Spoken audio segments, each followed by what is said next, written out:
असली वारिस नहीं हूँ। मेरी वो आठों बहनें जो पहले मुझे घास तक नहीं डालती थी, अब अचानक से मेरे पीछे पागल हो गई हैं। मेरा सिस्टम हैंग कर दिया है। वो असली लौंडे की खटिया खड़ी करने पर तुली हैं और रात को मेरे करीब आने के लिए आपस में ही फुल टू बवाल काट रही हैं। एकदम भारी तबाही। चौथी बहन मुगे मेरी शक्ल देखकर जोर से हंस पड़ी और मुझसे बोली, छोटे भाई, तुम अभी मेरे एकदम नीचे थे और मुझे समझ आ गया था कि तुम्हारी हवा टाइट है। वो बोली, तुम मेरी स्कर्ट में मेरी टांगों से ऐसे चिपके हुए थे जैसे कोई फट्टू, एकदम क्यूट लग रहे थे। ये सुनकर मेरा चेहरा एकदम टमाटर जैसा लाल हो गया था मेरे भाई। हालांकि उस वक्त अंदर एकदम अंधेरा था, लेकिन उस कड़क और गर्म एहसास को याद करके आज भी मेरे दिल की धड़कन एकदम से तेज हो जाती है। सख्त लौंडा पिघल गया मेरा भाई लोग। मेरी धड़कन तेज हो गई। वो मेरी घबराहट देखकर मुस्कुराई और मुझसे बोली कि छोटे भाई, मेरी ये शादी की ड्रेस बहुत ज्यादा भारी है और इसे पहनकर बात करने में मुझे तगड़ा लोचा हो रहा है। सच में क्या तुम इसे उतारने में मेरी मदद कर सकते हो? उसकी ये बात सुनकर मेरा फ्यूज उड़ गया और मेरी तो एकदम सिटी पिट्टी गुम हो गई थी। कुछ समझ नहीं आया। मैं उससे बोला कि बहन, ये कोई अच्छा आइडिया नहीं है। और हाँ मेरे प्यारे भाई लोग, फाइनली उन फालतू बोर्ड कमेंट्स का पूरी तरह सत्यानाश हो गया है और वो हमेशा के लिए बंद हो गए हैं एकदम।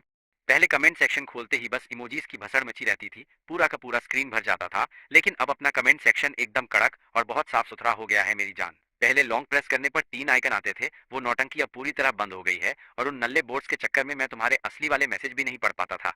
भाई एकदम दिमाग दही। अब तुम्हारे दिमाग में जो भी चल रहा है उसे कमेंट्स में बेझिझक डालो। मैं सब पढ़ सकता हूँ। और आखिर में मैं बस यही दुआ करूंगा कि तुम लोग खूब खाओ पियो और कभी मोटे ना हो और तुम्हारी जिंदगी में रोमांस हमेशा बना रहे। तो चलो अब बिना किसी बकवास के अपनी असली कहानी को एकदम कड़क स्टाइल में शुरू करते हैं मेरे भाई लोग। मुयू यान ने अपना मुंह फुला लिया और झूठा गुस्सा दिखाते हुए बोली, अभी तो मेरी जांघों से कसकर चिपके थे और अब तुम्हें लग रहा है कि यह सही बात नहीं है ढक्कन।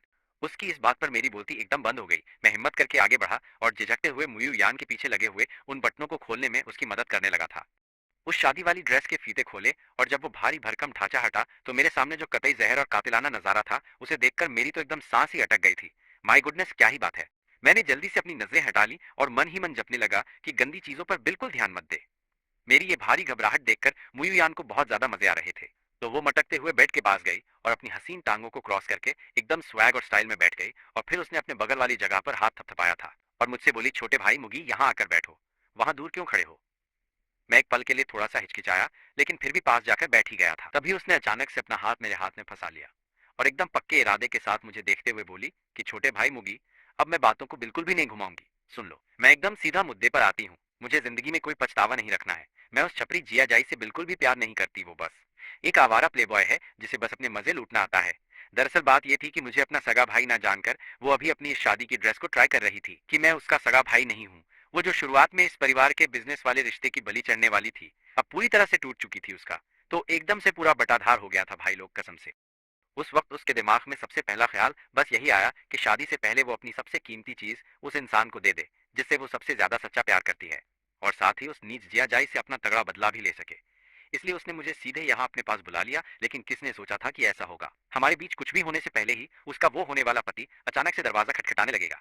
घबराहट में मुयू यान के पास मुझे उस भारी भरकम ड्रेस के नीचे छुपाने के अलावा कोई रास्ता नहीं बचा था। ये सब सोचकर मुझे उसका पूरा गेम समझ में आ गया कि आखिर माजरा क्या है और वो क्या करने की कोशिश कर रही है। एकदम बवाल यार। तो मैंने बहुत होशियारी से उसे समझाया कि बहन, शादी एक बहुत सीरियस मामला है। तुम्हें अभी भी इस बारे में ध्यान से सोचना चाहिए था मेरी जान। क्या सोचना है? वो मुझे देखकर मुस्कुराते हुए बोली, छोटे भाई मुगी, तुम भी तो मुझे बहुत ज्यादा पसंद करते हो ना? या मैं कुछ गलत कह रही हूँ? बता, वरना तुम अभी इतने करीब क्यों आ रहे थे? क्या मेरी इस खुशबू से तुम लट्टू हो गए थे? ये सुनकर मैं एक बार फिर से शर्मा गया और मन ही मन में उस परफ्यूम की महक के साथ मिली हुई उस खूबसूरत लड़की के शरीर की उस अनोखी खुशबू को बहुत ध्यान से याद करने लगा था। एकदम गजब की महक थी भाई, क्या बताऊं। एक ऐसी खुशबू जो मैंने पहले कभी नहीं सूंघी थी। सच में वो कतई जहर थी। मेरी उस शर्म से लाल शक्ल को देखकर मुयू यान की आंखों के किनारे भी धीरे धीरे करके लाल होने लगे थे। वो एकदम रोने लगी थी। वो बोली, परिवार के फायदे के लिए मेरे माँ बाप ने मेरी खुशी की बलि चढ़ा दी और मुझे इस रिश्ते में धकेल दिया। मैं सच में इसे बिल्कुल भी नहीं मानना चाहती थी यार, बिल्कुल भी। मैं अपनी पसंद के इंसान से शादी क्यों नहीं कर सकती? ये बोलते हुए मुयू यान का पूरा शरीर अचानक से मुझसे एकदम चिपक गया और बोली, छोटे भाई मुगी, समझ लो कि तुम्हारी ये चौथी बहन आज तुमसे भीख मांग रही है। मैं पछतावे के साथ शादी नहीं करना चाहती और मैं नहीं चाहती कि इस लंबी शादी में मुझे आज एक बार हिम्मत ना दिखाने का कोई पछतावा हो भाई। और वैसे भी शादी के बाद मैं तुम्हें ढूंढने बिल्कुल नहीं आऊंगी। मैं कसम खाती हूँ। उसकी ये बातें सुनकर मैं तुरंत एक बहुत बड़ी दुविधा में बुरी तरह फंस गया था मेरे भाई, सच में। एक तरफ ये सोचकर कि मुयू यान को जिया जाई जैसे इंसान से शादी करनी पड़ेगी जो कपड़े बदलने से भी ज्यादा तेजी से लड़कियां बदलता है, बहुत गुस्से से मेरी मुट्ठी एकदम कस गई थी। मेरा माथा ठनक गया था पूरी तरह। और दूसरी तरफ वो मेरे साथ हमेशा बहुत अच्छी रही है और मैं उसे एक टूल की तरह इस्तेमाल होते नहीं देख सकता, क्योंकि मुझे खुद पर यह तगड़ा वाला भरोसा है कि एक बार मुयू यान अगर मेरे साथ सो गई तो शायद उसे मेरी एकदम लत लग जाएगी, तो शादी के बाद बहुत मुमकिन है कि वो जिया जाई को बार बार धोखा देगी। पक्का मेरा सिस्टम है। मुयू यान ने देखा कि मैं कुछ नहीं बोल रहा हूं तो वो अचानक मेरे सामने घुटनों के बल बैठ गई और बोली कि वो जिया जाई बाहर मजे क्यों मार सकता है, जबकि मुझे एकदम शरीफ बनकर उससे शादी करनी पड़ेगी। मैं अपनी पसंद का इंसान क्यों नहीं चुन सकती। मैंने मुयू यान को सबसे कमजोर हालत में सबसे ज्यादा बागी वाली बातें करते देखा और मेरा दिल तुरंत ही बहुत बुरी तरह से दर्द करने लगा था भाई। और जैसे ही मैं आगे बढ़कर उसे गले लगाने ही वाला था तभी सबसे गलत टाइम पर मेरा फोन बज उठा। एकदम भारी पनौती लगी। मैं तुरंत थोड़ा होश में आया और फिर मैं जल्दी से खड़ा हो गया और बोला, बहन मैं 1 मिनट के लिए नीचे जा रहा हूँ, मैं बाद में आऊंगा। मुयू यान ने मुझे दूर जाते हुए देखा और तुरंत सिसक कर जोर से रोने लगी थी यार। रही बात मेरी, तो दरवाजा बंद करने के बाद मुझे भी बिल्कुल अच्छा नहीं लगा, क्योंकि अभी मैं खुद को लगभग रोक ही नहीं पाया था। लेकिन मेरे दिमाग ने कहा था कि हो चल पट्टे, मैं ये नहीं कर सकता। एक बार ये शुरू हुआ तो इसका कोई अंत नहीं होगा। मैंने बेबसी में आह भरी और नीचे जाने के लिए मुड़ा, लेकिन जैसे ही मैं सीढ़ियों के ऊपर पहुंचा मैं उस जिया जाय से टकरा गया जो ऊपर आ रहा था। जब उसने मुझे देखा तो उसकी शक्ल तुरंत ही एकदम अजीब सी हो गई थी कसम से, और बोला, ओहो क्या ये मुना परिवार के महान छोटे मालिक नहीं है? नहीं रुको, शियान परिवार के महान छोटे मालिक सही कहा। ना मैंने एकदम सच सच। मेरे प्यारे होने वाले साले साहब बहुत दिनों बाद मिले हो। मैंने उसे एकदम बिना किसी भाव के देखा। असल में मुश परिवार को जो असली मुश परिवार की ही मेहरबानी से हुआ, वो सब जिया परिवार की ही मेहरबानी से हुआ। जिया परिवार के अस्पताल में ही एक हेल्थ चेकअप के दौरान गलती से ये पता चला था कि मेरा ब्लड ग्रुप मुझ परिवार वालों के ब्लड ग्रुप से बिल्कुल भी मैच नहीं करता है। भाई, इनाम के तौर पर मुयुआन कुआन ने कहा था कि अगर उनका असली बेटा मिल गया तो वो अपनी एक बेटी की शादी उससे करवा देंगे बिना सोचे समझे। उसके बाद जिया परिवार ने अपना पूरा नेटवर्क लगा दिया और मूल परिवार की उनके खोए हुए बेटे को खोजने में बहुत ज्यादा मेहनत की थी। और फिर इस जिया जाई और मूल कोचा जीजी ने यहाँ आने से पहले ही मुझे इस मूल परिवार से बाहर लात मारकर निकालने की पूरी प्लानिंग भी कर ली थी। एकदम सॉलिड वाली, क्या ही बोलूं, मुझे कुछ न बोलता। देख जिया जाई मेरा मजाक उड़ाते हुए बोला कि तुम्हारे जैसी शानदार पत्नी से शादी करने के लिए युवान मुझे सच में तुम्हारे इस नकली वाले भाई का शुक्रिया अदा करना चाहिए। क्या हुआ छोटे भाई, क्या तुम मुझसे बहुत नफरत करते हो? मुझसे इसलिए नफरत करते हो कि मैंने तुम्हें आसमान से सीधा नीचे नर्क में गिरा दिया और अब तुम इस इतने बड़े मुझसे परिवार के पैसों पर ऐश नहीं कर सकते, उनके अमीर बेटे नहीं रहे। हाँ हाँ हाँ, तुम मुझसे जितनी ज्यादा नफरत करोगे ढक्कन, मुझे उतना ही मजा आएगा, टेंशन मत लो। एक बार तुम्हारी चौथी बहन मुझसे शादी कर ले फिर मैं उसे बहुत प्यार करूंगा। क्या तुम्हें लगता है कि मैं एक नीच इंसान हूँ, एकदम फालतू का, और तुम्हारी चौथी बहन के लायक नहीं हूँ? लेकिन सच्चाई तो ये है कि तुम्हारा इस तरह दुखी होना एकदम बेकार है। अब से जब भी तुम मुझे देखोगे तो मुझे इज्जत से जीजा जी कहकर बुलाओगे अपने सामने खड़े। उस पागल इंसान को देखकर मुझे सच में थोड़ा सा पछतावा होने लगा था कि मैंने ये क्या कर दिया है भाई मेरे यार। सच में एकदम। अभी अभी मैंने असल में मुयुआन को मना कर दिया था। अब मुझे लग रहा है कि मैं एक नंबर का बेवकूफ और बहुत बड़ा गधा हूँ सच में। ऐसे नीच और घटिया इंसान के साथ मुझे उसूलों और संस्कारों की बात करने की कोई जरूरत ही नहीं थी। एक ही पल में मेरे दिल के अंदर का कोई खास स्विच एकदम से पूरी तरह से ऑन हो गया था और फिर मेरी कसकर बंधी हुई मुट्ठी बहुत धीरे धीरे आराम से ढीली पड़ने लगी।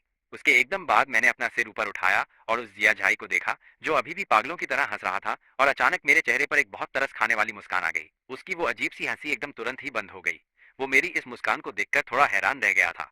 उसे अपने अंदर एक बहुत अजीब सी उलझन और घबराहट भी महसूस होने लगी थी, लेकिन मैंने फिर दोबारा उसकी तरफ बिल्कुल भी नहीं देखा। मैं सीधा उसके पास से गुजरा और नीचे चला गया।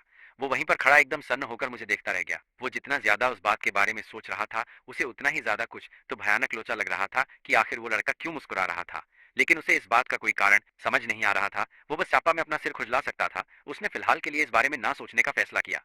अपने मेन काम पर ध्यान देना ज्यादा जरूरी था। इसलिए उसने अपने चेहरे पर एक बहुत ही प्यारा और एकदम सोच विचार वाला लुक बना लिया और सीधा मुइवान के कमरे की तरफ चल दिया। जैसे ही उसने वहां का दरवाजा खोला, वो इस वक्त अपने घर में ग्रे रंग के स्पोर्ट्सवेयर पहने बैठी थी। उसकी आंखें एकदम लाल हो रखी थी और साफ लग रहा था कि वो अभी बहुत बुरी तरह रोई है। जैसे ही उसने उसको इस घटिया हालत में देखा तो उसने तुरंत ही दिल टूटने का एकदम झूठा नाटक किया और प्यार से उसका चेहरा छूने के लिए अपना हाथ आगे बढ़ा दिया। मुइवान, आखिर तुम्हें क्या हो गया है? तुम्हारी ये प्यारी आंखें इतनी लाल क्यों हैं? क्या तुम्हारी कहीं भी तबीयत खराब लग रही है? मुझे जल्दी से अपनी सारी बात बताओ। उसने तुरंत अपने शरीर को एक तरफ झुका लिया और बहुत ही चालाकी से उसके हाथ को एकदम चकमा दे दिया। मैं बिल्कुल ठीक हूँ, बस अभी थोड़ी सी ज्यादा थकी हुई हूँ। वो ये सब देखकर बिल्कुल भी गुस्सा नहीं हुआ, बल्कि उसने बड़ी ही शांति से अपना हाथ वापस पीछे खींच लिया। मेरी जान, मुझे पता है कि पहले मेरी इज्जत और मेरा नाम बहुत ज्यादा खराब था, जिसकी वजह से तुम्हें बहुत दर्द सहना पड़ा। लेकिन वो सब शादी से पहले की फालतू बातें थी। मैं वादा करता हूँ अब से मैं सिर्फ तुमसे प्यार करूंगा, मैं कभी भी धोखा नहीं दूंगा। उसे इतनी गंभीरता के साथ कसम खाते देखकर वो एकदम सन्न थी। उसने ऐसे वादे तब तक सुने थे जब तक उसके कान से खून नहीं आ गया। शादी से पहले कौन सा मर्द ऐसा नहीं बोलता है? वो उसका मजाक उड़ाने के लिए अपना मुंह खोलने ही वाली थी, लेकिन उसने पहले ही बोलना शुरू कर दिया। मुझ पर ऐसे शक मत करो, मैं सिर्फ बोल नहीं रहा हूँ, एकदम सच कह रहा हूँ। और तुम्हें पूरी तरह से तसल्ली देने के लिए और अपने माता पिता को खुश करने के लिए उन्होंने मेरे लिए एक बहुत ही खास चीज तैयार की है। ये बोलते हुए उसने अपनी बेल्ट खोल दी। वो एकदम हैरान रह गई और बिना सोचे समझे तुरंत एक कदम पीछे हट गई और बहुत खौफ के साथ उसे घूरने लगी। तुम ये क्या फालतू की घटिया हरकत कर रहे हो? उसने सीधा सेफ्टी पैंट की एक बहुत ही बड़ी सी जोड़ी बाहर निकाल कर दिखा दी और फिर थोड़ी शर्मिंदगी के साथ उसको समझाने लगा।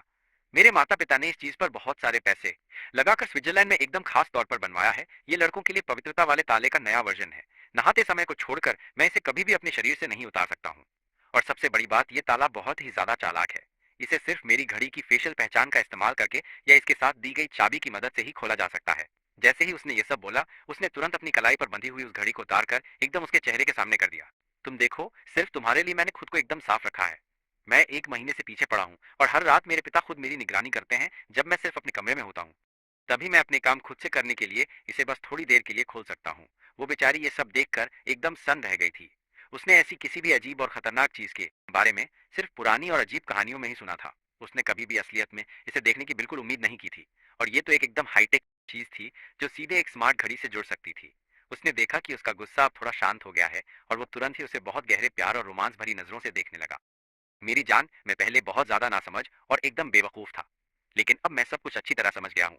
मैं कसम खाता हूँ कि मैं अब से सिर्फ और सिर्फ तुमसे ही प्यार करूंगा और अपनी पूरी जिंदगी तुम्हारे लिए वफादार रहूंगा। ये बोलते हुए उसने अपनी उस स्मार्ट घड़ी की स्क्रीन को जगाया और तुरंत ही ताला खोलने वाले उस कड़क ऐप के इंटरफेस को चालू कर दिया। मैंने फैसला कर लिया है कि हमारी शादी हो जाने के बाद ताले को खोलने की पावर मेरे माता पिता के पास नहीं रहेगी। तुम्हारी मर्जी के बिना मैं कुछ नहीं कर पाऊंगा जब तक तुम मुझ पर पूरा भरोसा नहीं कर लेती। उसकी इन फालतू हरकतों से वो थोड़ी शर्मिंदा हो गई थी और अपना चेहरा इसके सामने ले जाते हुए उसके पास बोलने को कुछ नहीं बचा था। ये सब क्या बकवास है? लेकिन उसका एटीट्यूड इस बात को लेकर बहुत ही ज्यादा सख्त था और उसने उस घड़ी को एकदम कसकर उसके चेहरे के सामने पकड़ लिया। मेरी जान, इसमें अपना चेहरा डाल दो, यही मेरा तुम्हारे लिए सच्चा प्यार है।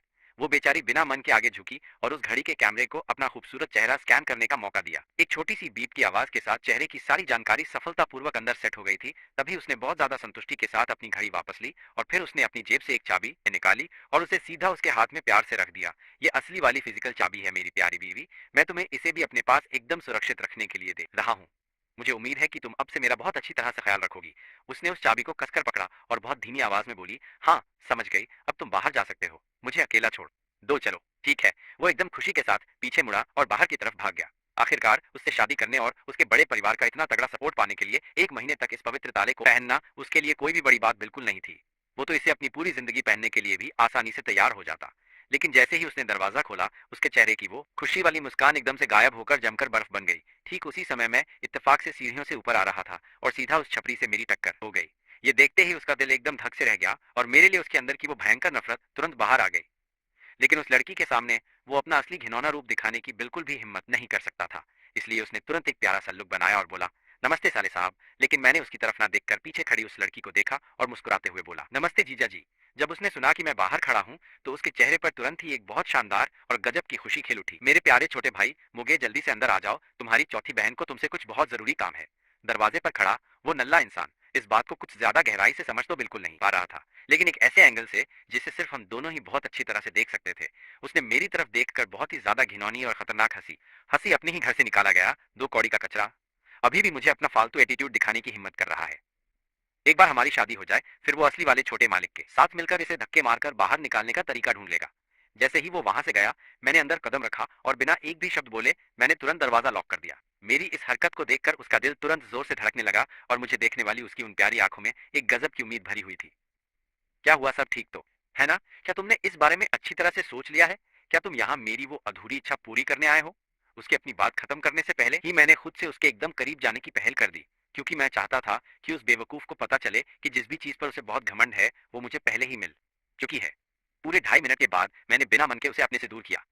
फिर मैंने बहुत जोर से हाँफते हुए उससे कहा, मेरी प्यारी बहन, मैं तुम्हें तुम्हारी उस खूबसूरत शादी वादी ड्रेस में सजी हुई देखना चाहता हूँ। जब उसने मेरे मुंह से ये अजीब बातें सुनी तो वो पहले तो एकदम सन्न रह गई, फिर वो जोर जोर से हंसने लगी। मैंने कभी नहीं सोचा था कि मेरा प्यारा छोटा भाई इतना ज्यादा शरारती भी हो सकता है। आखिर तुम्हारे इस छोटे से दिमाग में क्या चल रहा है? लेकिन चूंकि तुमने मेरी इच्छा पूरी करने के लिए हाँ कर दी है तो मैं भी तुम्हें निराश नहीं करूंगी। ये कहते हुए वो एकदम सीधी खड़ी हो गई और उस बहुत बड़ी सी शादी की ड्रेस की तरफ चल दी। मैं उसके पीछे गया और उस भारी ड्रेस को वापस पहनने में उसकी पूरी मदद की। जब शादी का जोड़ा वापस पहना गया तो मुयुआन अचानक हिली और मुझे एकदम परफेक्शनिस्ट वाली नजर से देखने लगी, जैसे कोई कमी ढूंढ रही हो। वो मुझसे बोली, मुगे भाई, ये कपड़ा तो बहुत बड़ा है, इसका ढांचा भी कतई भारी है, इसमें तो हिलना डुलना भी एकदम दिमाग का दही कर रहा है यार। उसने कहा, क्यों ना मैं टोस्टिंग वाले कपड़े पहन लूं, वो लाल जोड़ा मुझ पर बहुत जंचेगा। ये देखकर मैंने भी बिना सोचे हाँ में अपना सिर हिला दिया और बोला, एकदम ठीक है। जल्द ही वो लाल ड्रेस पहनकर मेरे सामने आ गई। वो कपड़ा उसके बदन से एकदम चिपका था और वो सच में कतई रापचिक लग रही थी। नीचे का स्कर्ट एकदम सही था, उसमें देसी लुक भी था और मॉडर्न हॉटनेस का तड़का भी। कसम से मेरा सख्त लौंडा पिघल गया। वो पूरी की पूरी कतई जहर लग रही थी, एकदम बवाल चीज थी वो। मैं बस पागलों की तरह उसे घूरे जा रहा था। मेरी तो आंखें फटी रह गईं। उसका ये रूप देखकर मेरे तोते उड़ गए। मैं तो बस उसे ही देखता रह गया था यार। उसका दिल खुश था। उसने अपना स्कर्ट उठाया और मेरे सामने गोल गोल घूमने लगी। वो बिल्कुल किसी हूर की परी की तरह लग रही थी। फिर वो मुझसे शर्मा कर पूछने लगी, मुगे भाई क्या मैं सुंदर लग रही हूँ? मैंने बिना झिझक के तारीफ करते हुए कहा, एकदम एक नंबर रापचिक लग रही हो। अगले ही पल मैंने बिना टाइम वेस्ट किए उसे अपनी बाहों में उठाया और सीधा मुलायम बिस्तर की तरफ चल दिया। वो एकदम से हैरान होकर जोर से चिल्ला पड़ी। उसके हाथों ने खुद ही मेरे गले को जकड़ लिया। उसका वो लाल जोड़ा और बिस्तर की सफेद चादर एकदम कातिलाना लग रहे थे। कसम से माहौल एकदम गर्म हो गया था और मेरी हवा टाइट हो गई। लगा जैसे कमरे का तापमान अचानक बढ़ गया और पूरे 2.5 घंटे की भसड़ और रोमांस के बाद हम दोनों पसीने से एकदम तरबतर हो चुके थे यार। वो मेरी बाहों में बिल्ली की तरह लेटी थी और प्यार से बोली, मुगे भाई क्या आप अभी हैंडसम लग रहे थे? मैंने अपना भौकाल उसे दिखा दिया। मैंने भी बिना सोचे अपना सिर हिलाया और कहा, हैंडसम तो था लेकिन 10 में से सिर्फ 9 नंबर दूंगा। ये सुनकर वो थोड़ा चिढ़ गई और मुंह बनाकर बोली, सिर्फ 9 ही क्यों दिए, 10 क्यों नहीं? मैंने मजे लेते हुए उसके बालों पर हाथ फेरा और कहा, पहले तो पूरे 10 थे पर अब एक परत उतर गई है ना, इसलिए एक नंबर काट लिया मैंने, समझी तुम? मेरी बात सुनकर वो एक पल के लिए सुन्न हो गई और फिर जोर से हंस पड़ी। तो क्या मुगे तुम्हें अब पछतावा हो रहा है? उसने पूछा। मैंने सिर हिलाते हुए साफ इनकार कर दिया। अरे काहे का पछतावा यार, जब बात यहाँ तक आ चुकी है तो पीछे हटने का मतलब खुद की ही बेइज्जती कराना होगा ना। ये तो मेरा सरासर पोपट हो जाएगा।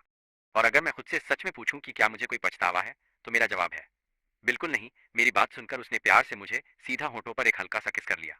वो बोली, मुझे पता था मुगे भाई मुझसे बहुत प्यार करता है। मैंने भी प्यार से देखते हुए कहा, हाँ चौथी बहन ये बात तो एकदम सच है यार। सुन तो, जिया परिवार के साथ शादी का क्या सीन है? मैंने सीधे वो सवाल दाग दिया जो मेरे दिमाग में काफी देर से खटक रहा था यार। ये सुनते ही उसकी मुस्कान फीकी पड़ गई। वो वापस मेरी बाहों में लेट गई और उदास होकर एक गहरी सांस छोड़ते हुए अपनी बात कहने लगी। शादी तो हर हाल में होकर ही रहेगी, लेकिन मैं चाहती हूँ कि तुम मुझसे एक बात कहो।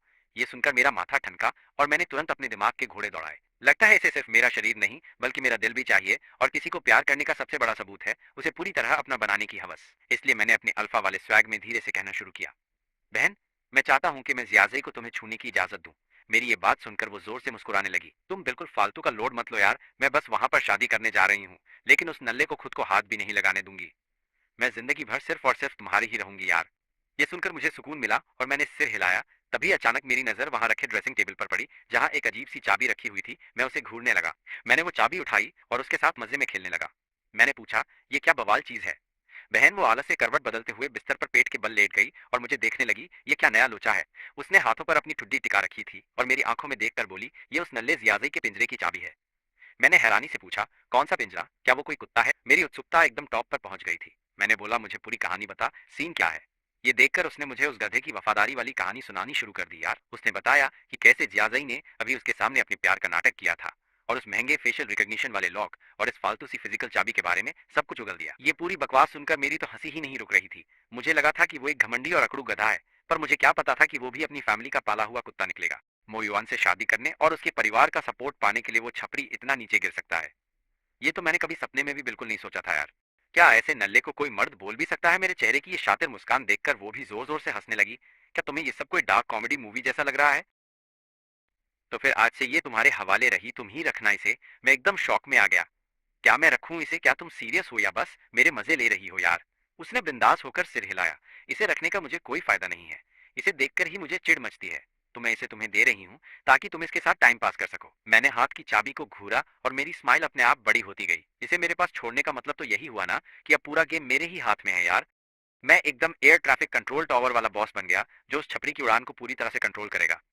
अगर मैं चाहूंगा कि वो उड़े तो ही वो हवा में अपनी पतंग उड़ा पाएगा ना, और अगर मेरी मर्जी नहीं हुई तो उसे जिंदगी भर गैराज में सड़ना पड़ेगा। मुझे लगा कि उस फट्टू को पीटने से ज्यादा बवाल तो चाबी अपने पास रखने में है।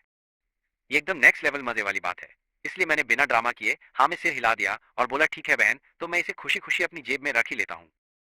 लेकिन जैसे ही हम दोनों ने अपने कपड़े पहनकर तैयार होने का काम खत्म किया, अचानक से दरवाजे पर जोर की ठक ठक सुनकर मैंने फट से दरवाजे का ताला खोल ही दिया यार। मैंने दरवाजा खींचा तो एक सुंदर सा चेहरा सामने खड़ा था। उस वक्त मेरी 8वीं बहन मुकेकिन वहां गेट पर खड़ी मुझे ही घूर रही थी यार। वो अपनी बड़ी गोल आंखें मटकाते हुए मुझे हैरानी से घूर रही थी और फिर एकदम से पूछ बैठी कि मुगे भैया आप चौथी बहन के कमरे से बाहर क्यों आ रहे हो? मेरी तो फटके हाथ में आ गई। मैंने हकलाकर बोला, मैं तो बस यहाँ अपनी बहन की शादी का जोड़ा देखने आया था यार।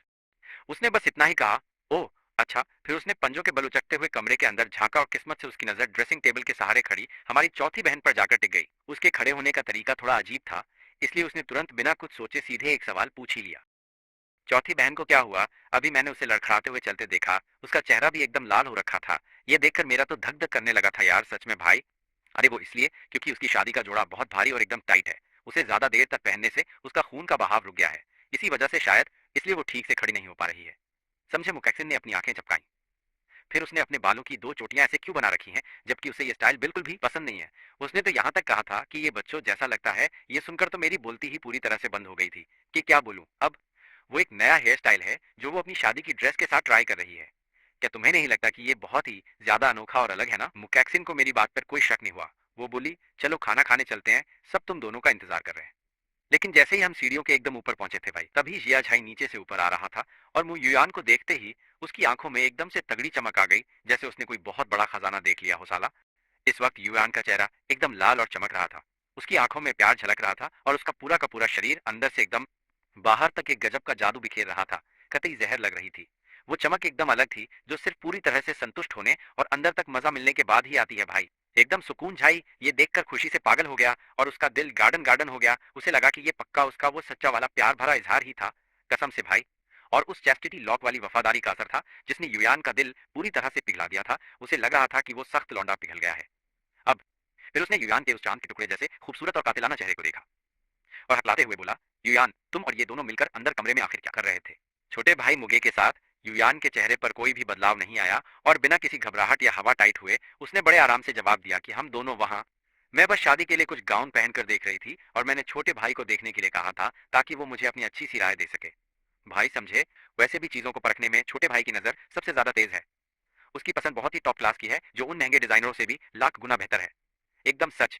ये सुनकर मैंने तुरंत हामी भरते हुए कहा, हाँ बिल्कुल सही बात है। अभी बहन ने जो शूही वाली ड्रेस पहनकर देखी थी वो इतनी ज्यादा गजब की खूबसूरत थी कि मैं खुद भी एकदम हैरान रह गया था, जैसे कोई परी धरती पर उतर आई हो। ये सुनते ही झाई और भी ज्यादा खुश होकर मुस्कुराया और बोला, क्या सच में ऐसा है क्या? भाई मजे आ गए, ये तो बहुत ही बवाल बात है। मैं तो उसे देखने के लिए मरा जा रहा हूँ। ये बोलते हुए उसने बड़ी उम्मीद से युयान को देखा, क्या तुम उसे अभी मेरे लिए पहन सकती हो? युयान ने अपने चेहरे पर थोड़ी सी शर्म का नाटक करते हुए ना में सिर हिलाया, नहीं हमारी शादी के दिन तक का इंतजार करो ना।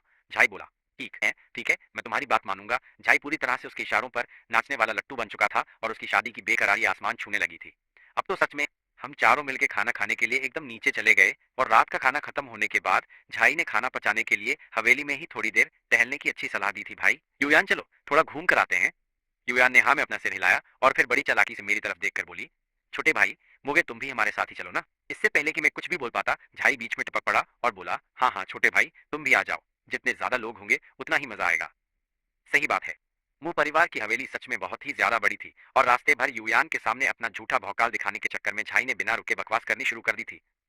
वो एकदम जोकर है यार, तुम दोनों को पता नहीं होगा, लेकिन बिजनेस के अलावा मेरी रेसिंग वाली स्किल्स भी एकदम कड़क हैं। वो फॉर्मूला वन वाला वर्स्टापेन है ना, तुम दोनों पक्का उसे अच्छी तरह से जानते ही होगे, है ना? वो जो दुनिया का चैंपियन है, पिछले साल मोनाको में हम दोनों ने साथ में बैठकर दारू भी पी थी। वो एकदम मस्त आदमी है। उसने मेरे साथ अपनी एक शानदार फोटो भी खिंचवाई थी, पता है?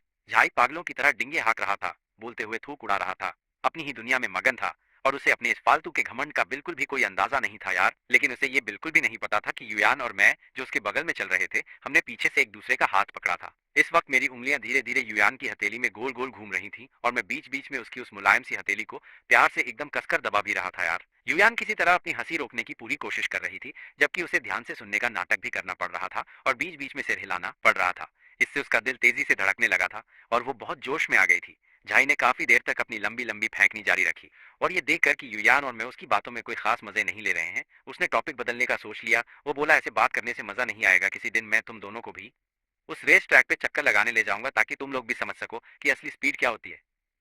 ये सब सुनकर मैंने बड़े ही आराम से कहा कि यार मेरे पास तो कोई ड्राइविंग लाइसेंस ही नहीं है। युयान ने भी इस खेल में मेरा साथ दिया।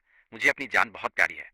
मुझे ऐसी कोई भी खतरनाक और तेज चीजें बिल्कुल भी पसंद नहीं है। मुझे तो धीरे धीरे साइकिल चलाना और नजारों के मजे लेना ज्यादा पसंद है। ये कहते हुए युयान ने अचानक से एकदम पूरी बात पलट दी थी। मुझे पोगा कार बहुत पसंद है। उसे चलाते हुए देखने में जो मजा है वो कहीं नहीं है। मैं तुरंत समझ गया, मुझे भी साइकिल पसंद है, लेकिन मैं विंगार्ड का दीवाना हूँ पक्का, क्योंकि उसकी पहाड़ों पर चढ़ने की ताकत सच में एकदम बवाल और गजब की है भाई झाई की। तो ये सब सुनकर हवा टाइट हो गई। पोगाकार और विंगार्ड, ये आखिर किस बला का नाम है बेसाला? उसने तो आज तक इनमें से किसी का नाम नहीं सुना था, लेकिन उसने अपना पोपट होने से बचाने के लिए बहुत फुर्ती दिखाई और वो तुरंत समझ गया था कि युयान के सामने अपनी झूठी शान बघारने और मक्खन लगाने का ये एकदम सही मौका है। इसलिए झाई को तुरंत इसी टॉपिक पर कूदना पड़ा था, वरना उसकी इज्जत का तो पूरा कचरा ही हो जाता। वो बोला, क्या साइकिल? मुझे वो भी बहुत अच्छे से चलानी आती है। मेरे गैराज में बहुत सी बेहतरीन माउंटेन बाइक खड़ी हैं और वो सब बाहर के देशों से एकदम मंगवाई हुई हैं। तो बात ऐसी है कि अगर कोई खेल स्पीड से जुड़ा है तो मैं उस चीज का पक्का खिलाड़ी हूँ। युयान, किसी दिन मैं तुम्हें साइकिल पर घुमाने ले जाऊंगा। युयान ने थोड़ी देर सुना और फिर अचानक से बड़ी शरारत भरी मुस्कान के साथ मजे लेते हुए पूछा, अच्छा तो जब तुम साइकिल चलाते हो तो तुम्हें कौन सी पोजीशन सबसे अच्छी लगती है? झाई ये सुनकर एकदम सन्न रह गया। साइकिल चलाने में कौन सी पोजीशन होती है भाई? तो उसने बिना कुछ सोचे समझे ही सीधा सा जवाब दे दिया, क्या बस गद्दी पर बैठकर पैडल मारना ही तो होता है? अगर तुम थोड़ा और सही तरीके से पूछो तो अपने शरीर को नीचे झुका लो और पीठ सीधी रखो ताकि हवा का प्रेशर कम हो। बस यही। युयान ने ना में सिर हिलाया। मुझे तो वो ज्यादा पसंद है जब लोग खड़े होकर जोर जोर से पैडल मारते हैं, खासकर पहाड़ों पर चढ़ते वक्त। जरा पोगाकार और विंगार्ड को देख लो, जब असली और तगड़े रेसर हमला करते हैं या बहुत तेज भागते हैं तो वो सब गद्दी से उठकर खड़े होकर पूरा दम लगाते हैं, तभी तो असली मजा आता है। तुम तो इस मामले में अभी भी एकदम नूब हो। मैंने अपनी हंसी कंट्रोल की और मजे लेते हुए बीच में बोला, जीजा जी बहन बिल्कुल सही कह रही है। खड़े होकर पैडल मारना मेरी खासियत है, एकदम कड़क। लेकिन भले ही खड़े होने से आप बहुत तेजी से दौड़ सके, पर कभी कभी जब चढ़ाई बहुत ज्यादा लंबी होती है तो ज्यादा देर तक जोर लगाने से आपके पैर पक्का थक जाएंगे। ये बोलते हुए मैंने झाई की तरफ एकदम शरीफ और मासूम बच्चे की तरह देखा और बोला, जीजा जी हाल ही में टूर डी फ्रांस देखने के बाद तो मुझे सच में इसका चस्का लग गया है। चलो किसी दिन टाइम निकाल कर गाँव की तरफ मस्त साइकिल चलाने चलते हैं। अब युयान से अपनी हंसी बिल्कुल नहीं रुक रही थी। उसने जल्दी से अपना चेहरा दूसरी तरफ घुमा लिया और उसके कंधे हंसी से हिल रहे थे। वो एकदम जोर से हंसने ही वाली थी और सोच रही थी, हे भगवान, 750, ये लौंडा तो बहुत ही बड़ा हरामी निकला कसम से। लेकिन झाई को यही लग रहा था कि मैं उससे अच्छी वाली दोस्ती कर रहा हूँ। इसलिए उसने सीना चौड़ा करते हुए बहुत ही ज्यादा घमंड से अपनी छाती ठोकी और बोला, हाँ हाँ कोई टेंशन नहीं है। हम सब एक परिवार ही तो हैं और एक दूसरे की मदद करना तो हमारा फर्ज है। अगली बार हम तीनों गांव की तरफ राइड पर चलेंगे। जब तुम पैडल मारते थक जाओगे तो मैं तुम्हें पीछे से धक्का देकर आगे बढ़ने में सपोर्ट करूंगा। मैंने मजे लेते हुए मुस्कुराकर कहा, हाँ हाँ जीजा जी बिल्कुल सही कहा। आपने उन तीनों का टहलना खत्म होने के बाद युयान और मैं दोनों मिलकर उस झाई को उसकी कार तक मजे से छोड़ने के लिए गए। और जैसे ही झाई कार में बैठा उसने इंटरनेट पर साइकिल चलाने के बारे में सारी पढ़ाई रटना शुरू कर दिया और हमारी अगली ट्रिप के हसीन सपने देखने लगा था कि मजा आएगा उसे उस ट्रिप तक खुद को एक पक्का साइकिल का प्रो खिलाड़ी जो बनाना था। इसी बीच घर पहुंचते ही मैंने देखा कि हमारी 8वीं बहन केकिन अचानक से मेरे पास आ रही थी। वो बोली, छोटे भाई मुझे तुम एकदम सही समय पर आए हो, जल्दी से मेरे कमरे में चलो, तो मुझे तुम्हारी सख्त जरूरत है। कुछ बहुत मुश्किल मैथ के सवाल हैं जो मेरे पल्ले नहीं पड़ रहे हैं, जल्दी से मुझे थोड़ा पढ़ा दो। ये बोलते हुए केकिन ने मेरा हाथ कसकर पकड़ लिया और मुझे अपने साथ कमरे के अंदर खींच कर ले गई। जैसे ही मैंने केकिन के कमरे में एंट्री ली, एक बहुत ही प्यारी और नशीली सी लड़कियों वाली खुशबू मेरे चेहरे से टकराई। इस वक्त केकिन मेरे पास कालीन पर एकदम पालथी मारकर बैठ गई और फिर उसने अपना छोटा सा मासूम चेहरा ऊपर उठाया और बड़ी सीरियस होकर मेरी तरफ प्यार से देखने लगी। भाई मुनगे भाई, कल मुजीजी वापस आ रही है, तू उदास तो नहीं है ना? ये सुनकर मेरा दिल एकदम गार्डन गार्डन हो गया और मुझे कतई जहर वाली खुशी मिली। फिर मैंने बड़े प्यार से अपना सिर हिलाया। इसमें उदास होने वाली कोई भसड़ है ही नहीं। मुझा केकिन ने एकदम क्यूट सा मुंह बनाया और बोली, झूठे, मुझे तेरी बात पर बिल्कुल भरोसा नहीं है। अचानक से इतने बड़े घर के असली वारिस से सीधा तुम एकदम नकली और फालतू वारिस बन गए हो तो तेरे दिल में पक्का कोई तो तगड़ा दुख या लोचा होगा। पर तू टेंशन मत ले, चाहे बाकी दुनिया कितनी भी दो कौड़ी की हो जाए, मैं हमेशा तेरे साथ एकदम पहले जैसी ही रहूंगी और मैं पक्का तुझे पहले से भी बहुत ज्यादा प्यार दूंगी। ये बोलते हुए उस बंदी ने एकदम मजे लेते हुए मुझे एक कातिलाना आंख मारी और बोली, पर सच बताऊं तो मुझे तो ये सीन और भी ज्यादा बवाल लग रहा है। पहले हम भाई बहन थे, लेकिन अब हमारा खून का कोई रिश्ता नहीं है। खुद सोच, अचानक से तुझे 8 एकदम कड़क अमीर और रापचिक बड़ी बहनें मिल गई हैं जिनसे तेरा कोई खून का नाता नहीं है। ये तो एकदम लॉटरी लगने वाला काम हो गया ना तेरा। ये सब सुनकर मेरे दिल का सारा दुख, दर्द और रायता एकदम से हवा हो गया था। मैंने बोला, 8वीं बहन, सच में पूरे घर में सिर्फ तेरा ही दिमाग इतना ज्यादा उल्टा और खुराफाती चलता है? उसने झट से बोला, ये कोई उल्टी सीधी बात नहीं है। उसने एकदम नखरे दिखाते हुए मुंह फुला लिया। मैंने कहा, ठीक है बाबा, अब काम की बात करते हैं, जल्दी से मुझे ये वाला खतरनाक सवाल सिखा दे मेरा। तो दिमाग का दही हो गया है, इसे सोच सोच कर मेरे तो बाल झड़ने वाले हैं। ये देखकर मैंने स्माइल दी और आराम से उसकी किताब पकड़कर उसे वो सारा गणित समझाने लग गया था। पढ़ाई खत्म होने के बाद उसने अचानक से अपने बैग में से कुछ बहुत ही धांसू चीज निकाली और जबरदस्ती मेरे हाथ में पकड़ा दी। मेरी तो आंखें ही फट गई। मुगे भाई, मैंने तेरे लिए एक एकदम बवाल गिफ्ट तैयार किया है। मैंने नीचे देखा तो वो एक कार की चाबी थी जिस पर वो नाचते हुए घोड़े वाला लोगो छपा था, जिसे मैं बहुत अच्छे से जानता था। मैंने बोला, केकिन बहन तुमने ये, वो मुझे सीधा खींचकर खिड़की के पास ले गई और सामने गैराज के बाहर खड़ी उस एकदम रापचिक और चमचमाती हुई कार की तरफ उंगली दिखाई। गैराज के दरवाजे पर जो खड़ी थी वो एकदम लाल रंग की फरारी 488 पिस्ता थी। उसने बोला, ये तेरे कॉलेज जाने का गिफ्ट है। क्या सब लड़कों को ऐसी बवाल गाड़ियां पसंद नहीं आती? आज से तो हमारे परिवार का एकदम कड़क कॉलेज स्टूडेंट है। भाई मैंने वो ठंडी चाबी अपने हाथ में पकड़ी हुई थी, लेकिन मेरा दिल अंदर से एकदम खतरनाक आग की तरह सुलग रहा था। पहले चौथी बहन की वो लाखों की रिचर्ड मिल घड़ी और अब इस 8वीं बहन की करोड़ों की फरारी। तभी मुकेकिन ने मेरे उस एकदम सुन्न और शौक वाले चेहरे को बहुत ही मजे से देखा। मेरी फटी हुई शक्ल देखकर उसके दिमाग में एक अलग ही तगड़ा गेम चल रहा था। उसने सोचा अब और नाटक नहीं, अब सीधा सारे पत्ते खोलकर सिस्टम हैंग करने का टाइम आ गया है। पहले हम सगे भाई बहन थे तो दूर रहना पड़ता था, पर अब जब हमारा कोई खून का रिश्ता ही नहीं है तो फिर फालतू का दिखावा क्यों करना। मुझे इतना हैंडसम और प्यारा लड़का है तो मैं उसे किसी और ऐरी गैरी लड़की को क्यों दूं, जब मैं एकदम हवा टाइट हालत में वो करोड़ों की घड़ी पकड़े था और हाथ में वो लगभग $10 मिलियन वाली फरारी की चमचमाती चाबी लेकर अपने कमरे में वापस आया। तो मुझे लगा जैसे मैं कोई बहुत ही कड़क और धांसू सपना देख रहा हूँ। कल तक मैं बस एक दो कौड़ी का नकली वारिस था जिसे इस घर से धक्के मारकर बाहर निकाला जाने वाला था, और आज मेरे पास एक लग्जरी घड़ी और एकदम भौकाल वाली लग्जरी कार दोनों है। मेरी इन बहनों का प्यार सच में बहुत भारी और कतई जहर है, खासकर उस चौथी बहन का प्यार। जब मैंने आज के इस पूरे पागलपन वाले लफड़े के बारे में सोचा तो मैं खुद को रोक नहीं पाया और शर्म के मारे मेरा चेहरा एकदम लाल होकर आग की तरह सुलगने लगा था।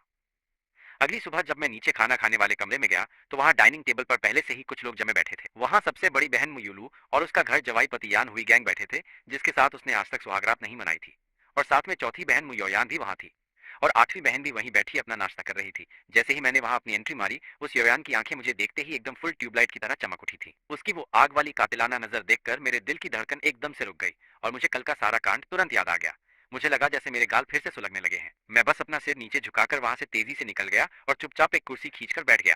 तभी उस केकिन ने एकदम मीठी आवाज में मुझसे बात की और मेरा स्वागत किया था और बहुत ही प्यार से गर्म दूध का एक गिलास खिसकाकर मेरे सामने रख दिया। बोली, मुर्की भाई, गुड मॉर्निंग। क्या कल रात तू एकदम मजे में और शांति से सोया था? मैंने एकदम अजीब सी हालत में झिझकते हुए अपना सिर हिलाया और कहा, गुड मॉर्निंग आठवीं बहन। कल रात की नींद बस ठीक ही थी। जैसे ही ये बात मेरे मुंह से बाहर निकली थी तो उस खाने वाली टेबल का पूरा माहौल एकदम से सन्नाटे वाला और अजीब हो गया था। खासकर उस यान हुई गैंग का चेहरा देखने लायक था। उस टाइम मुझे घूरते हुए उसकी आंखों में एकदम साफ और घटिया नफरत दिखाई दे रही थी, जिसे वो छुपा भी नहीं पा रहा था। और ठीक उसी पल वो बड़ी बहन युलू, जो हमेशा एकदम चुपचाप रहती थी, वो अचानक से जोर से बोल पड़ी, छोटे भाई मुझ के जरा एक मिनट के लिए इधर आना। ये देखकर मैं एक शरीफ बच्चे की तरह चुपचाप उसके पास चला गया। फिर उसने मुझे सीधा ड्राइंग रूम के कोने में बुलाया, जो एकदम छुपा हुआ था, और फिर बहुत ही ज्यादा प्यार से मुझे देखने लगी। बोली, छोटे भाई मुझे क्या तेरा मूड खराब है या कोई और लोचा है? मैंने आराम से अपना सिर हिला दिया और बोला, नहीं बड़ी बहन, ऐसा कुछ नहीं है। वो बोली, अभी भी फालतू की जिद कर रहा है। जैसे ही युलू ने ये बात बोली, उसने अचानक से अपना हाथ आगे बढ़ाया और एक रुमाल निकाला और फिर बहुत ही ज्यादा प्यार से मेरे होठों के किनारे को पोंछने लगी। तेरे मुंह पे दूध लगा हुआ है और तू अभी भी हवाबाजी करके कह रहा है कि तू एकदम ठीक है। मैं तुम्हारे हैरानी की एकदम सुन्न पड़ गया मेरी यादों में। वो बहन हमेशा कड़क और स्ट्रिक्ट रहती थी, पर आज का उसका ये प्यार भरा रूप सच में एकदम बवाल और कभी ना देखने वाला था। जब उसने देखा कि मैं एकदम चुप हूं तो उसने हार मानकर एक गहरी सांस ली। वो मुजीजी घर वापस आए या ना आए, तू इस परिवार का अपना खून है और हमेशा मेरा बच्चा रहेगा, और तू सिर्फ मेरा है छोटे भाई। मुझे अच्छे से पता है कि तू अंदर से खुश नहीं है, पर मेरी एक बात हमेशा याद रखना, चाहे कितनी भी बसड़ मच जाए, तेरी ये बड़ी बहन हमेशा तेरा साथ देगी और तेरे ही पाले में खड़ी मिलेगी। ये बोलते बोलते उस यूलू ने अपने महंगे वाले हैंडबैग से एक फोल्डर निकाला और सीधा मेरे हाथों में जबरदस्ती ठूस दिया था एकदम से, और बोली, ये खास तेरे लिए है। मैं एक पल के लिए एकदम से चौंक गया। बड़ी बहन, ये सब क्या है? उसने बस एक बहुत ही हल्की सी और प्यारी स्माइल दी और फिर बोली, ये तेरा गिफ्ट है। उस जीजी के पास भी ऐसा एक है, तो मैं तुझे खाली हाथ और नल्ला कैसे छोड़ सकती हूँ? ये सुनते ही मैंने बिना किसी देरी के सीधा उस फोल्डर को खोला, लेकिन जैसे ही मैंने उसके अंदर की वो कागज वाली चीज बाहर निकाली, मेरी आंखें एकदम से फटी की फटी रह गई। वो एक प्रॉपर्टी के पक्के कागज थे, जो सीधा जियांचिंग यूनिवर्सिटी टाउन के एकदम बगल में मौजूद एक नई बनी हुई होटल जैसी आलीशान बिल्डिंग के थे, और वहां मालिक के नाम वाली जगह पर दो बहुत ही बड़े बड़े अक्षरों में मुगे लिखा हुआ था। मैंने तुरंत एकदम सुन्न होकर उस यूलू की तरफ देखा। बड़ी बहन, ये तो बहुत ही ज्यादा महंगी चीज है, तू पागल हो गई है क्या? उसने फिर से मुझे एकदम सीरियस होकर घूरा और कहा, इसे चुपचाप रख ले। अब तू यूनिवर्सिटी जाने वाला है तो तेरे पास खुद का एक अड्डा होना चाहिए। पैसे की कोई औकात नहीं है। मेन बात यह है कि मैं तुझे अपने पैरों पर खड़ा करने के लिए कुछ तगड़ा बैकअप देना चाहती हूँ, ताकि आगे फ्यूचर में चाहे जो भी कांड हो जाए, तेरे पास हमेशा एक सुरक्षित ठिकाना रहे और तू ना भटके। इस टाइम मेरा दिल अपनी इन बहनों के बेशुमार प्यार से पूरी तरह लबालब भर चुका था। कल उस चौथी बहन की करोड़ों डॉलर वाली वो कड़क घड़ी थी, और फिर उस आठवीं बहन की वो लगभग $10 मिलियन वाली एकदम रापचिक कार, और आज इस सबसे बड़ी बहन की पूरी वो बिल्डिंग जिसकी कीमत कई 100 मिलियन के पार है। हे भगवान, मेरी ये बहनें आखिर कौन सी जादुई परियां हैं? क्या ये लोग आपस में मुझे महंगे महंगे गिफ्ट देने का कोई खतरनाक वाला कंपटीशन खेल रही हैं? मेरा तो दिमाग दही हो गया, और जैसे ही मैं एकदम इमोशनल होकर पिघलने ही वाला था, तभी मेरे पीछे से दो बहुत ही खुशबूदार हवा के झोंके आए। वो छोटे भाई, मुगे तू यहाँ इस कोने में बड़ी बहन के साथ चुपके चुपके क्या गुटल गू कर रहा है? ठीक उसी पल सातवीं बहन मुकारेन और छठी बहन मुकायाई एकदम से उछलकर मेरे पास आ गई और बहुत ही मजे से मेरे दोनों हाथ पकड़ लिए और अपने हाथों को मेरे हाथों में ऐसे डाल लिया जैसे एकदम नॉर्मल बात हो। फिर कायाई ने मुझे बहुत घूर कर देखा। छोटे भाई, जरा अपनी इस पिघली हुई शक्ल को तो देख तू, पक्का फिर से इमोशनल हो रहा है क्या? बड़ी बहन ने तुझे फिर से चुपके से कोई धांसू चीज पकड़ा दी है क्या? पर उस कारेन ने एक शब्द भी नहीं बोला। उसने बस सीधा मुझे बाहर की तरफ खींचा। चल चल हमारे साथ बाहर थोड़ा टहलने के लिए, चल बाहर जाके थोड़ी ताजी और एकदम कड़क हवा खा ले। यूलू वहीं अपनी जगह पर चुपचाप खड़ी रही और प्यार से अपने उन तीनों छोटे भाई बहनों की पीठ को दूर जाते हुए आराम से देखती रही। मोइलू के दिमाग में एक साथ बहुत सी बातें घूमने लगी कि ये लौंडा अब सच में बड़ा हो गया है। अब तो ये एकदम कड़क मर्द बन चुका है जो किसी लड़की का दिल गार्डन गार्डन कर सकता है। अगर मुझे पहले भनक होती कि हमारा खून का रिश्ता नहीं है और मैं घर के फायदे के लिए उस नल्ले दामाद यान हुईगोंग को ना लाती, तो शायद हम दोनों की शादी को पूरे 2 साल हो चुके थे। पर सुहागरात तो दूर की बात, हम हमेशा अलग अलग कमरों में ही सोते थे। हमारा कभी कोई सीन नहीं बना। हमने आज तक एक दूसरे का हाथ तक नहीं पकड़ा था। वो दामाद अपनी कुछ फालतू की उम्मीदों को छोड़कर बाकी चीजों में एकदम शांत और अपनी लिमिट में ही रहता था। उसने कभी कोई रायता नहीं फैलाया था। जब तक कि वो कोई बड़ा धोखा ना दे तब तक मैं उसे धोखा देकर अपना उसूल तोड़ने के मूड में बिल्कुल नहीं थी, क्योंकि वो चीज मेरे खुद के उसूलों के एकदम खिलाफ होती। लेकिन अब मुझे सच में बहुत ही गंदा वाला पछतावा हो रहा था अपने उस छोटे भाई को देखकर, जिसे मैंने अपने सामने बड़ा होते हुए देखा था और अब वो मेरी उन छोटी बहनों का शिकार बनने वाला था।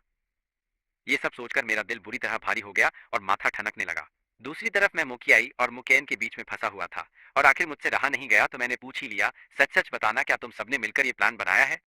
कौन सा प्लान? उसने एकदम अनजान बनते हुए अपनी वो बड़ी सी मासूम आंखें झपकाते हुए मुझसे पूछा, जैसे उसे दुनिया का कुछ अता पता ही ना हो। ये सुनकर मैंने उसे घूरकर एकदम सीरियस होकर कहा, ये सारे के सारे गिफ्ट्स तुम सब ऐसे दे रही हो जैसे यहाँ कोई रेले रेस चल रही हो। वो जोर से हंस पड़ी और अपना पूरा शरीर मेरे हाथ पर लटकाते हुए बोली, लोचा, हो गया, तुमने तो यार हमें रंगे हाथों पकड़ लिया। हाँ, हमने आपस में बात की थी, मुझ जीजी वापस आ रही है तो मम्मी पापा पक्का बड़ा बवाल करेंगे। हमें डर था कि कहीं तुम्हारा मूड खराब ना हो और तुम खुद को एकदम अकेला महसूस करो। इसलिए हमने आपस में तय किया कि हम तुम्हारा दोगुना ध्यान रखेंगे। अपनी बहन का ये प्यार देखकर सच में मेरे दिल का तो एकदम से सिस्टम फाड़ मौज हो गया। उस वक्त मेरा दिल पिघल गया, जैसे किसी ने कड़ाके की ठंड में बड़ा सा अलाव जला दिया हो। तभी मैंने नीचे की तरफ देखा, जो मेरे हाथ से चिपक कर लगातार रगड़ खा रही थी, क्योंकि वो मेरे ऊपर थोड़ा सा झुकी हुई थी और मेरे इस एंगल से मुझे उसकी टी शर्ट के अंदर का पूरा एकदम साफ नजारा दिख रहा था। वो गहरी और बर्फ जैसी सफेद क्लीवेज देखकर किसी लौंडे का फ्यूज उड़ जाता। भाई, इस कातिलाना नजारे को कौन बर्दाश्त कर पाता। मैंने तुरंत अपनी नजरें घुमा ली और मन ही मन भगवान को याद करने लगा। और तभी एक काले रंग की बड़ी सी गाड़ी बहुत धीरे धीरे हमारी तरफ आई और वहां बस हमसे थोड़ी ही दूरी पर आकर चुपचाप रुक गई। उसके तुरंत बाद गाड़ी का स्लाइडिंग वाला दरवाजा खुला और सबसे पहले वहां एक औरत बाहर निकली, जिसने एकदम कड़क और साफ सुथरा बिजनेस सूट पहन रखा था। वो मेरी तीसरी बहन मुतांगशुन थी और उसके एकदम पीछे पीछे एक और अजीब सी बंदी गाड़ी से सीधा बाहर कूदी, जिसने बड़ा सा काला चश्मा और मास्क लगाकर अपना पूरा चेहरा छुपा रखा था। उस बंदी ने झटके से अपना वो चश्मा और मास्क उतारा तो अंदर से एक कतई जहर शक्ल सामने आई, जिसे देखकर कोई भी सख्त लौंडा पिघलकर लट्टू हो जाए। फिर उसने एक छोटी चिड़िया की तरह अपनी बाहें फैलाई और सीधा मेरी तरफ उड़ते हुए आ गई। वो पांचवी बहन मुयूकियान थी। इससे पहले कि मेरा दिमाग कुछ समझता, एक महकती हवा आई और मेरे मुंह पर लगी। फिर एक बहुत नरम और गर्म सा शरीर मेरी बाहों में आ गिरा। मैंने देखा, उसने मुझे कसकर गले लगा लिया और मेरे गाल पर एक जोरदार पप्पी दे दी। वो बाहर वालों के स्टाइल वाली किस थी और बोली, मेरे प्यारे छोटे भाई, तुम्हारी बहुत याद आ रही थी। ये सब देखकर तो मैं वहीं के वहीं पत्थर की मूर्ति बन गया। क्या क्या सच में यही वो बंदी है जिसे इंटरनेट पर सब लोग बर्फ की रानी कहते हैं, जिसके सिर्फ दूर से ही दर्शन होते हैं? भाई, इसका ये भौकाल तो एकदम ताश के पत्तों की तरह नीचे गिरकर पूरी तरह तबाह हो गया। और दूसरी तरफ वो तीसरी बहन अपना भारी सा ब्रीफ केस पकड़े हुए बस चुपचाप वहां मेरी तरफ चलकर आ रही थी। पर वो मेरे सामने आकर खड़ी हो गई और उसने एक भी शब्द नहीं बोला, बस अपनी उन गहरी और शांत आंखों से मुझे कुछ देर तक बिना पलक झपकाए देखती रही। उसी वक्त घर के मेन दरवाजे पर बिना किसी आवाज के एक और महंगी गाड़ी आकर रुक गई। वो एक बेंटले थी। जैसे ही उस गाड़ी का गेट खुला तो अंदर से एक हल्के नीले रंग की लंबी सी ड्रेस पहने एक औरत वहां बाहर निकली।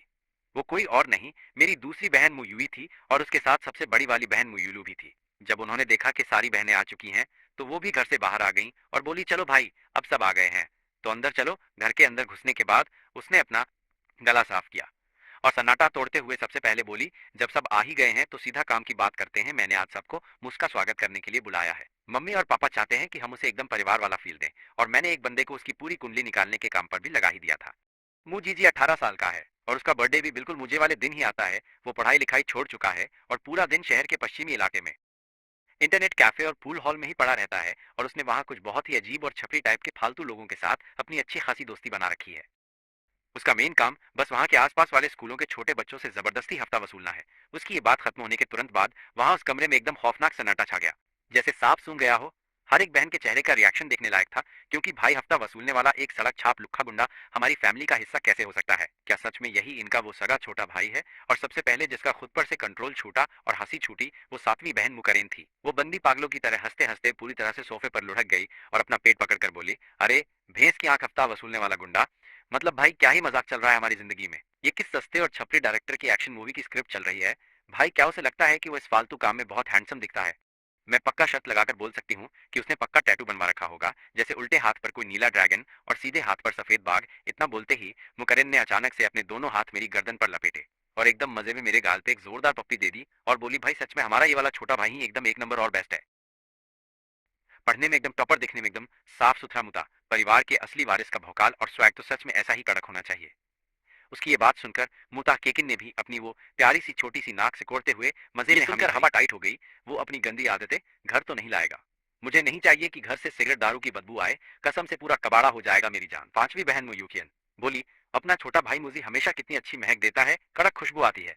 ये बोलते हुए उसका चेहरा बर्तन के पेंदे से भी ज्यादा काला पड़ गया था, जैसे पनौती लग गई हो। उसने चश्मे उतारे और नाक रगड़ते हुए बोली, ये किस तरह का भद्दा मजाक चल रहा है? तुम लोग मुझे ऐसे लुखे की बहन बना रहे हो जो हफ्ता वसूली करता है। मेरा तो एकदम फ्यूज उड़ गया है। अगर ये खबर बाहर फैल गई तो क्या मेरी कोई इज्जत बचेगी? बाजार में मेरी सारी वैल्यू एक झटके में खाक हो जाएगी। एकदम मेरा पूरा बटाधार हो जाएगा। ये बोलते हुए उसने झुंझलाहट में बाल बिगाड़े और फिर अपना सिर घुमाकर मेरी तरफ देखा। मुझे देखते ही उसकी नजरें अचानक से बहुत ज्यादा कोमल और प्यारी हो गई थी, जैसे मैं कोई गोट हूँ। शुक्र है कि अपना मुजी इतना ज्यादा शानदार है कि उसे बाहर ले जाने में अपना ही भौकाल बनता है। जब मेरी अगली फिल्म की शूटिंग शुरू होगी तो मैं तुम्हें सेट पर ले जाऊंगी और वहां मौजूद उन सारी छपरी लड़कियों को जलाकर एकदम से खाक कर दूंगी, ताकि उनका धुआं निकल जाए। हमेशा पानी की तरह शांत रहने वाली अपनी चौथी बहन की आंखों में अब एक अलग ही तेज और खतरनाक वाला खौफ दिख रहा था। अपने घुटने पर रखा उसका हाथ बिना सोचे समझे ही एक मजबूत मुट्ठी में बदल गया था। वो किसी का गेम बजाने वाली थी। मैं उस नल्ले को घर में घुसने की परमिशन नहीं दूंगी। ऐसे गिरे हुए इंसान से हमारे परिवार की इज्जत का कचरा हो जाएगा। और सबसे बड़ी बात क्या होगा, अगर उसने मेरे मुजी को डराया। मैं किसी भी फट्टू को अपने छोटे भाई को नुकसान पहुंचाने नहीं दूंगी। वो अभी बहुत छोटा और प्यारा है, कोई भी उस पर आंख उठाकर नहीं देख सकता है। उसे एक लुखे के साथ रखना बहुत रिस्की है। अगर वो बिना मरे बच गया तो चमत्कार ही होगा। उसकी खूंखार नजरों ने मेरे दिल को जोर से हिलाकर रख दिया था। और कल रात वाला तमाशा मेरे दिमाग में किसी फिल्म की तरह घूमने लगा था। अभी मुझे ऐसा लग रहा था जैसे वो कोई शेरनी है जो अपने छोटे से बच्चे को बचाने के लिए तैयार बैठी है। जो कोई भी उसके बच्चे को छूने की हिम्मत करेगा वो उसकी धज्जियां उड़ा देगी। ठीक इसी वक्त दूसरी बहन मुई जो अब तक शांत बैठी थी, उसने डरते हुए अपनी आवाज निकाली और बोली, सच कहूं तो भटके हुए इंसान का वापस आना सोने से भी ज्यादा कीमती है। शायद पहले उसके पास कोई भी अच्छा साधन नहीं था भाई। हमें उसे एक मौका देना चाहिए। लेकिन इससे पहले कि वो अपनी बात पूरी कर पाती, उसे कई सारी जानलेवा और घूरती हुई नजरें मिली। वो बेचारी इतना ज्यादा डर गई कि तुरंत ही पीछे की तरफ हट गई और उसकी आवाज पहले से भी ज्यादा दब गई थी। लेकिन हमारा ये घर कोई धर्मशाला नहीं है जहाँ कोई भी ऐरा गैरा उठकर मुंह उठाकर घुस जाए। ये कोई आम जगह नहीं है। यहाँ की सेफ्टी सबसे ज्यादा जरूरी है। और अपना मुजी हमेशा से बहुत अच्छे बर्ताव वाला रहा है और उस पर भरोसा किया जा सकता है। वो कोई भी सड़क छाप आवारा गुंडा नहीं है। अपनी बहनों की ये तुलना सुनकर मेरा तो एकदम माथा ठनक गया और मेरी बोलती बंद हो गई। हे भगवान, वो असली वाला मुजीजी अभी तक यहाँ पर पहुंचा भी नहीं है और इन लोगों ने बातों ही बातों में उसे 100 बार बुरी तरह कूट दिया है और मुझे तो सीधा 7वें आसमान पर चढ़ा दिया है। मेरी इतनी तारीफ कर रही हैं जैसे इस पूरी दुनिया में मेरे जैसा कोई और लेजेंड है ही नहीं।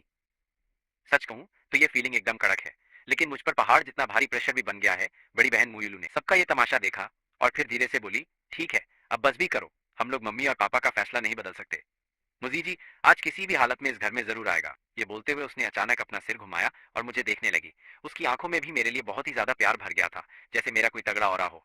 लेकिन इसका मतलब ये बिल्कुल नहीं है कि मेरे मुगा को कोई दुख सहना पड़ेगा।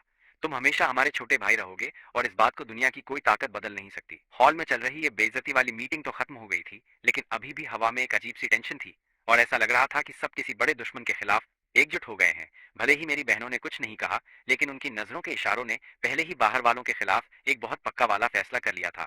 उनका प्लान सिर्फ मुझे ही अंधा प्यार देने का था। इस वक्त मैं सोफे के एकदम बीचों बीच बैठा था और हर तरफ से मुझे अलग अलग तरह की कातिलाना खुशबू आ रही थी और उन सबकी नजरें मुझे घूर रही थी। मुझे ऐसा लग रहा था जैसे मैं कोई बहुत कीमती खजाना हूँ। मैं खुश भी था, लेकिन अंदर से मेरी थोड़ी हवा टाइट भी थी। तभी विला के बाहर से एक गाड़ी की जोरदार आवाज आई। इंजन की आवाज दूर से पास आती गई और आखिरकार दरवाजे पर आकर रुक गई। लग रहा था कि कोई बवाल आया है। हॉल में अचानक से एकदम सन्नाटा छा गया और सबकी नजरें एक साथ दरवाजे की तरफ घूम गई। गाड़ी से बाहर निकलने वाला सबसे पहला इंसान और कोई नहीं बल्कि खुद मु परिवार का मुखिया वो यांग क्वान था और उसके पीछे माँ बावजू थी, जिसके चेहरे पर एक्साइटमेंट और थोड़ी घबराहट एकदम साफ दिखाई दे रही थी। वो अपनी खुशी छुपा नहीं पा रही थी। बाहर निकलते ही वो मुड़ी और गाड़ी के अंदर हाथ डाला। उसका रवैया एकदम ऐसा था जैसे वो किसी बहुत ही नायाब हीरे को निकालने वाली हो जा रही हो। उसने बड़े प्यार से कहा, जीजी आराम से आना, कहीं तुम्हारे सिर पर चोट ना लग जाए। फिर गाड़ी से एक नमूना बाहर निकला। वो मुजीजी था। इस वक्त उसका एक पैर जमीन पर था और उसने बहुत ही हैरानी से अपना सिर ऊपर उठाया। जब उसने सामने किसी महल जैसा इतना बड़ा विला देखा तो उसके एकदम होश उड़ गए। उसकी आंखें तुरंत ही फटी की फटी रह गईं और उसका मुंह अपने आप खुला का खुला रह गया। उसकी शक्ल एकदम किसी ऐसे देहाती जैसी लग रही थी जिसने पहले कभी दुनिया नहीं देखी हो। फिर मुजी जी ने एकदम छपरी और टपोरी वाले टोन में बोला, अरे मम्मी पापा, क्या ये हमारा घर है भैंस की आंख? ये तो एकदम कतई जहर और बवाल लग रहा है यार। बाओजू ने बहुत प्यार से उसका सिर सहलाया और बोली, हाँ मेरे बच्चे शाओ जी, यही तुम्हारा असली घर है। अब से तुम यहीं पर रहोगे और कोई तुम्हें डरा नहीं पाएगा। मु यांग क्वान ने माथा सिकोड़ा। वो अपने बेटे के इन छपरी कपड़ों और बात करने के घटिया तरीके से बहुत चिढ़ा हुआ था, लेकिन उसने अपने गुस्से को कंट्रोल कर लिया और एकदम शांत आवाज में बोला, अंदर जाने से पहले अपनी फालतू कपड़े बदल लो। मुजी जी ने बहुत ही अजीब सी शक्ल बनाई और बोला, कपड़े बदलना? क्यों भाई, क्या लोचा है ये सब? मेरे ये कपड़े कितने ज्यादा भारी और कड़क लग रहे हैं, मैंने इन्हें जानबूझकर पहना है।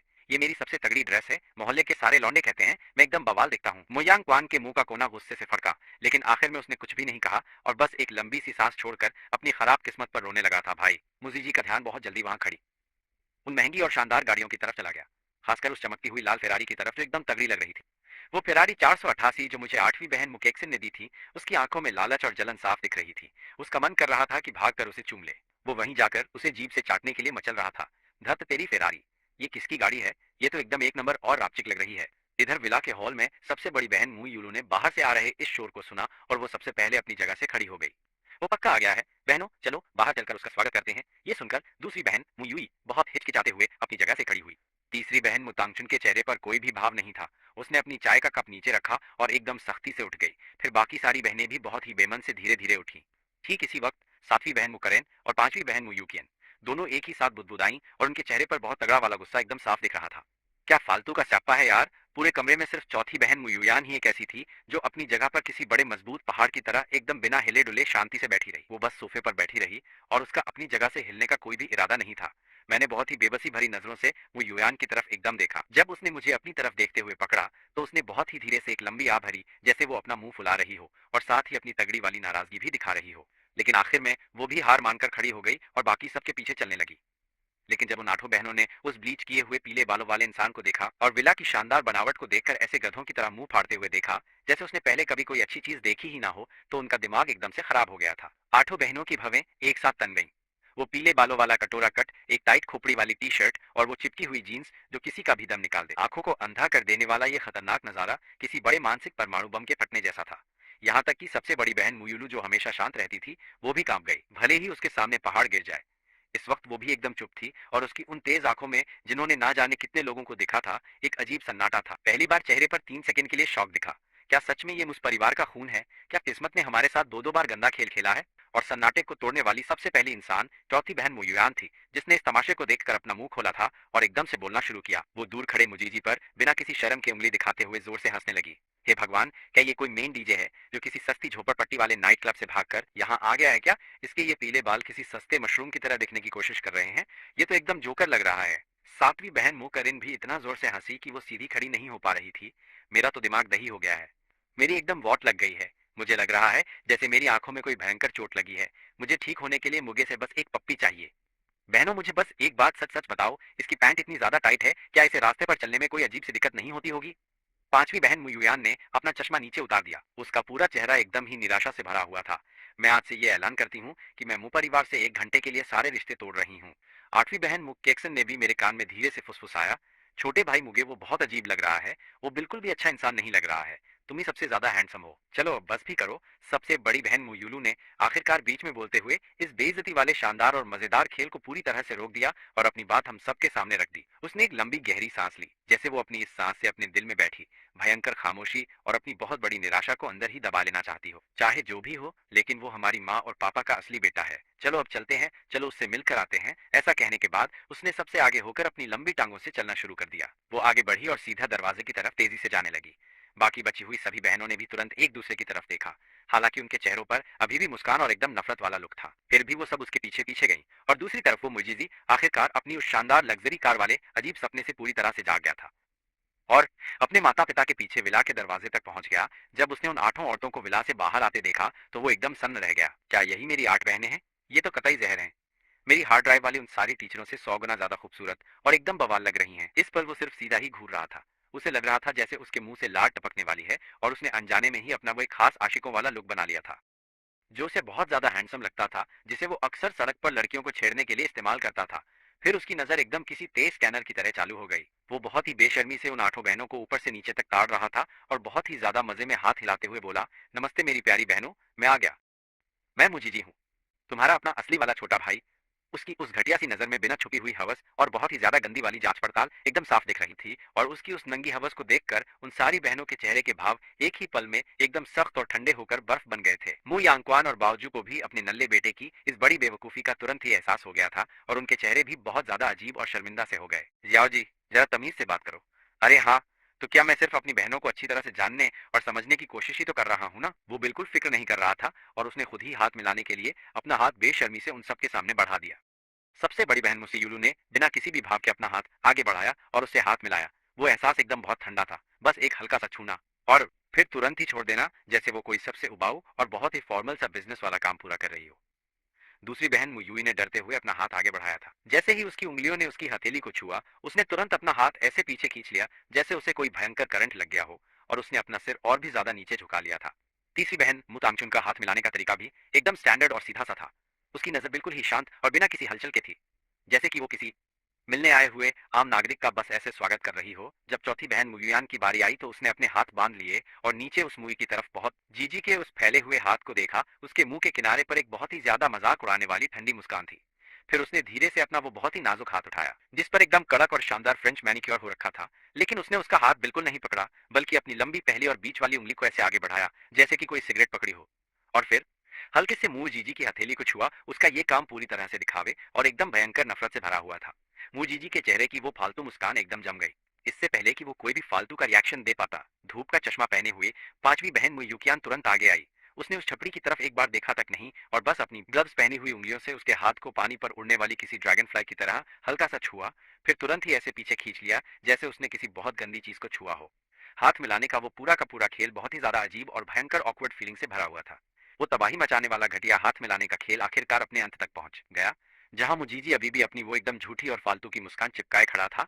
आठों बहनों का काम खत्म हो चुका था, और अब मेरी बारी थी। उसकी नजर बहनों से हटी और सीधा आखिर में खड़े मुझ पर आकर टिक गई। बस इस एक नजर के साथ ही उसके चेहरे की वो हंसी तुरंत गायब हो गई, और उसकी जगह बिना छुपी हुई एक बहुत भयंकर नफरत ने ले ली थी। ये दो कौड़ी का झूठा इंसान अभी तक यहाँ से दफा क्यों नहीं हुआ है? अभी भी इंसानों की तरह कपड़े पहनकर यहाँ छोटे मालिक बनने का नाटक कर रहा है। आखिर ये खुद को समझता क्या है? मुजीजी ने अपने मन ही मन में उसका गंदा मजाक उड़ाया। वो इस झूठे इंसान को आज सबके उसकी औकात दिखाना चाहता था, ताकि उसे पता चले कि इस बड़े घर का असली मालिक आखिर कौन है। लेकिन मैं बहुत ही ज्यादा शांत था, और अभी भी मेरे चेहरे पर एक बहुत ही प्यारी और शरीफों वाली मुस्कान थी। मैंने खुद से ही एक कदम आगे बढ़ाया और प्यार से हाथ आगे कर दिया। नमस्ते, मेरा नाम मुजीजी है। लेकिन मुजीजी ने ऐसा बर्ताव किया जैसे उसने मेरे उस फैले हुए हाथ को देखा ही ना हो, और ना ही मेरी बात सुनी हो। उसने सीधा अपना सिर घुमाया और अपनी बगल में खड़ी माँ बावजू की तरफ बहुत ज्यादा नखरे वाले और बच्चों जैसे अजीब मुंह के साथ देखने लगा। माँ, मुझे बहुत तेज भूख लगी है, चलो जल्दी से खाना खाएं। मैंने सुना है कि घर का महाराज बहुत ही मजेदार खाना बनाता है।